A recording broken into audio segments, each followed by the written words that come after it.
తెలంగాణ ప్రభుత్వం వల్ల రుణమాఫీ కోసం మార్గదర్శకాలను విడుదల చేస్తూ ఆదేశాలను జారీ చేసింది.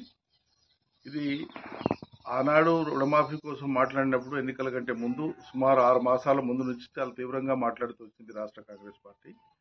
కేసీఆర్ రుణమాఫీ చేయలే, మేము చేస్తామని.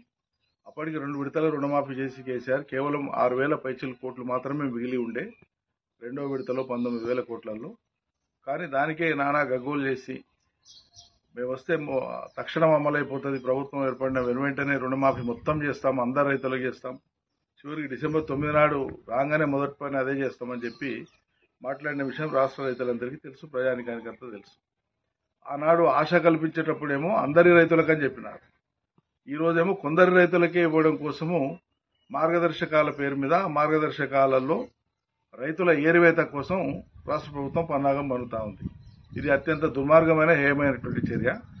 రైతులకు మీరిచ్చిన మాట రుణమాఫీ రైతులు కోరలే, మీరిచ్చిన మాట మీరు నిలబెట్టుకోవడం కోసం వాళ్ళు ఇన్ని మాటలు మారుస్తున్నారు, నాలుక మడతేసి మాట్లాడుతున్నారు. చెప్పింది ఒకటి, అలా చేస్తున్నది ఒకటి. మీరు చెప్పింది ఏంటి?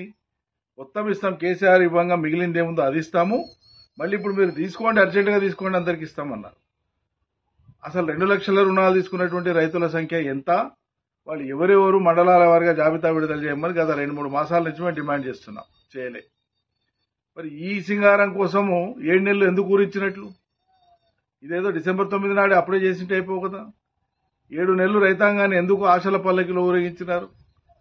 వచ్చేస్తుంది, మీకు వచ్చేస్తుంది, అగొచ్చేస్తుంది అని చెప్పి ఊరిస్తుంది. చాలా పెద్ద పెద్ద మాటలు మాట్లాడుతుంది.